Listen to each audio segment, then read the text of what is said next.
Мы играли очень хорошо первый тайм. Нам забивают со штрафного, которого не было. И судья еще останавливает игру в конце, когда мы на мяче, финальный третий. Для меня это большие сюрпризы. Мы грубая команда, получаем желтые карточки. Очень странно. Не понимаю причину. Я не видел, чтобы мы сегодня как-то грубили. Deyə bilərəm ki, birinci hissəni çox yaxşı bir oyun sərgilədik, yaxşı oyun oynadıq və qapımıza olmayan cərimədən qapımıza rəqib qol vurdu, fərqləndi. Bugün hakimlər oyunun sonunda hücuma atılmışıq və oyunun bitməsinə vaxt var, amma hakim oyunu saxlayır.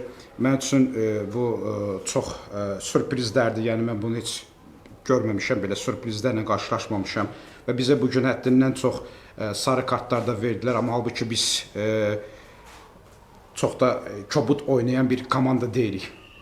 Sual olanlar.